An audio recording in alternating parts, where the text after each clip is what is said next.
Well, hey guys, let me get my breath back. England versus France. Ooh, wowee. Guys, I've got to say that it's probably one of the best Six Nations games that I've ever seen. Let me know your thoughts.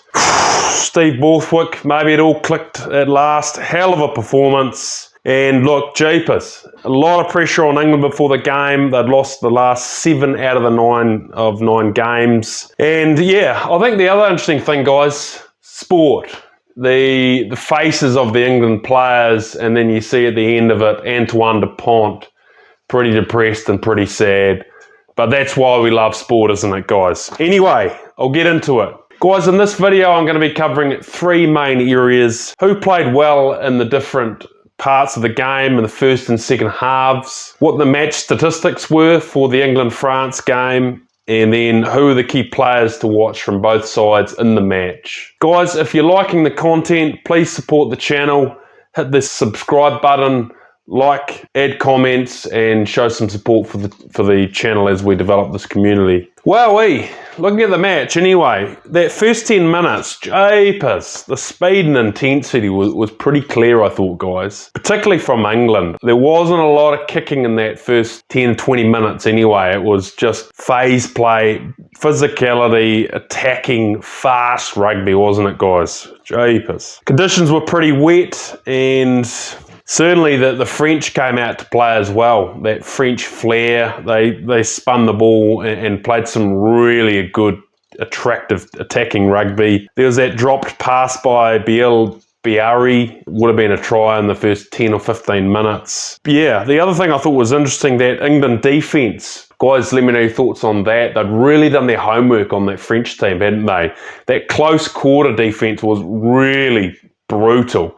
Particularly those short balls off the pump, there was no space and they were not getting over that advantage line, were they, the French? But it was interesting after a while that the French just seemed to adapt. Like, they didn't go in that close quarter stuff, but they'd go out to fly half and then out the back door and then seem to create a bit of space out wide. So that was interesting anyway, guys. And yeah, I suppose that first half, there was probably a couple of missed chances by France. A few drop balls that Dupont won't be happy about. But yeah, that's rugby. 29 minutes in though, Dupont had that moment of brilliance, and then just sort of out of nothing, Biel Berry scored a good try for France. So it's what the French typically do, isn't it? They often score tries out of absolutely nothing, and phenomenal attack, isn't it, that French side. Shortly after that though, 35 minutes in, England responded with a pretty good try to Ollie Lawrence, kept them in the game. I thought that first half, look, I thought England looked probably more cohesive. Let me know your thoughts on that. Particularly, I quite liked Finn Smith at fly half, Marcus Smith at the back. Particularly that attacking prowess of Marcus Smith. Like, he was dangerous in that game. And certainly, yeah, so look, close. Game in the balance, 7-all at half time. Close match. The second half, yeah, strange. Guys, what do you think of that break by Marcus Smith to have the ball ripped away by Biel Berry and then down the other end, and then the England winger came up. Pretty crazy sort of period after that, in that second half, after half time. But then obviously 50 minutes in, a couple of penalties to France, and then obviously a good try to Tommy Freeman. It was a pretty good trick kick by Finn Smith. Pretty good with that high ball, isn't he, Tommy Freeman? He's quite a tall winger, but he gets up and he competes quite well, doesn't he, guys? So then obviously 60 minutes in, try to Damien Penaud, typical sort of French attacking way. You're just watching the TV, then all of a sudden the French seem to score a try in the corner, and it's like, where did that even come from? But it's good rugby to watch, isn't it, guys? Yeah, another key moment in the game. England trailed by 6.6 minutes in. I was watching the game with my dad, and I said to my dad at the time, when England decided to take a shot at goal, I said, no, I don't agree with that decision. England need to, go for the corner and try and score tries. That's the only way they're going to win this game against that attacking French side. So obviously missed kick by Marcus Smith, but then a couple of moments later, they actually went for the corner, and then obviously a pretty good try to Finn Baxter. Pick and go, that was pretty good. And at that point, you sort of think, oh, it's going to go down to the wire. wire. Typical French way. Boy, oh boy. Try again out of not a lot, really, to Biel Barry in the corner. And it's looking like it's going to be a win to the French. A close finish. And then, look, try of the game, probably. That final couple of minutes, I think that French side were sort of expecting the England forwards to pick and go and keep it tight. And they sort of went out the back door, and Elliot Daly just hit an awesome line, didn't he? Just raw speed, timed it to perfection, and just try time to England. Wow, Final score 26-25 to England. Like I said, probably one of the best Six Nations game I've seen in a long time. Absolute cracking game to watch, guys. Let me know your thoughts on the match. Looking at some statistics of the game. Yeah, a few interesting stats, but one there, possession, so exactly 50% each team, which is interesting because I thought at times the French side seemed to dominate the possession. It felt like that French side had all the possession at certain times, but certain times of the game, obviously England had large amounts of possession, so 50% each. Territory, 53% to France and 47% to England, so pretty even there. Tackling, so France a bit low there.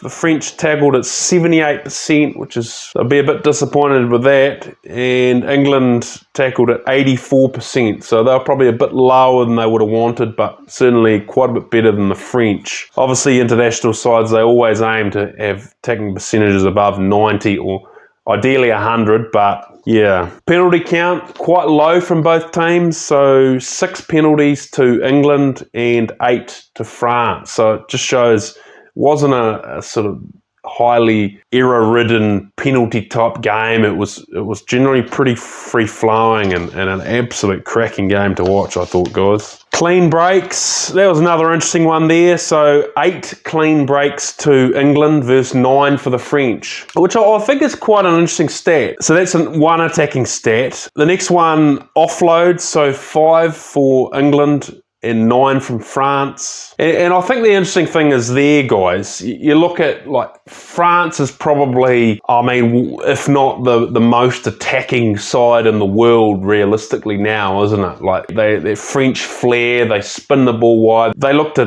play a really attacking style of rugby, score tries rather than in conversions. And so those stats, it's quite interesting. Like, England weren't that far behind probably the most attacking side in the world. So it just showed that England side really came to attack in the game, didn't it, guys? Turnovers conceded, so 11 for England and 19 for France. So, yeah, Dupont won't be happy with that, and it just shows that obviously that French attack halted quite a bit by the English side getting those turnovers against them. So, guys, the players from me that I thought were pretty significant in the match, the Finn Smith, Marcus Smith combination. Guys, let me know your thoughts on this, but yeah, I just thought, like, Finn Smith, obviously player of the match, but I just thought he kicked so well. He struck me as a really calm, composed player. His game management was really good. Defense really good. Passed. He made good decisions, I thought. And then you combine it with Marcus Smith. Like, he was phenomenal at the back, wasn't he? The counter-attacking, raw speed, and he hits a gap so hard. The meters he made. But also his ability to link with his wingers either side or other players and do a scissors move or pass the ball to another player who's hitting another line on attack. And that really added another dimension, I think, to that England attack that we probably haven't seen as effective as that before, guys. So, but yeah, not only that, Marcus Smith, he kicked well. He was phenomenal, and he is a world-class player, guys. So he played well. Antoine Dupont. Look, I said before the game, look, I think you'd have to say he's the best player in the world, isn't he, guys? And look, as much as you try and shut him down, like, he just has those moments of brilliance, doesn't he? He made very few mistakes, I thought. His kicks were accurate. His passing was exceptional.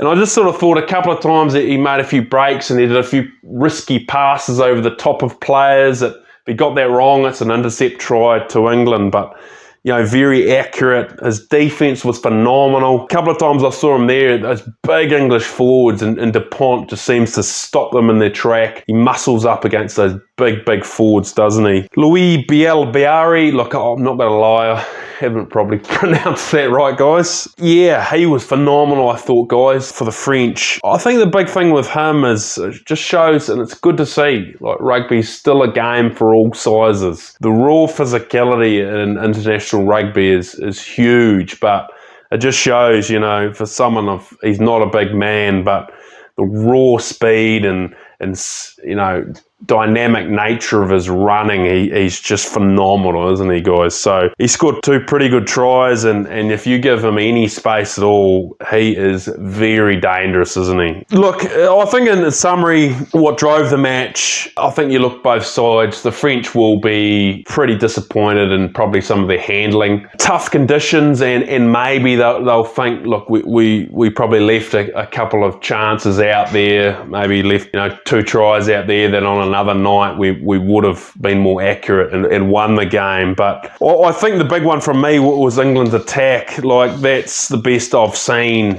from the England attack. Certainly their execution and their intent was phenomenal. I've got to ask the question, you know, for England to beat, you know, France, you know, definitely in the top 3 in the world, you know, has this England side now turned a chapter? They lost 7 out of 9 games, and all of them were so close. And I thought a number of those games were because the England side didn't have the right attacking intent and aggressiveness. I felt a number of those games they went defensive too early, whereas this game they really showed their intent, and their attack ultimately won them the game. So does this now mean England's genuine contenders for the Six Nations? Does this now mean England's genuine contenders for the Rugby World Cup in 2027? Let me know your thoughts on some of these big moments, but is this the turning point for this England side? Let me know your thoughts. And guys, let me know your thoughts. What happened with France? Was it just a bad night for them, or does it show, look, if you take it to them physically, you attack against France, that you can take it to them and beat them? They're a hell of a side, but perhaps that shows that they are beatable. Add any other comments you thought about the England versus France game. Absolute cracking game. Just let me get my breath back. And guys, if you enjoyed this video, please hit the like button, subscribe to the channel, share it with your friends. Cheers.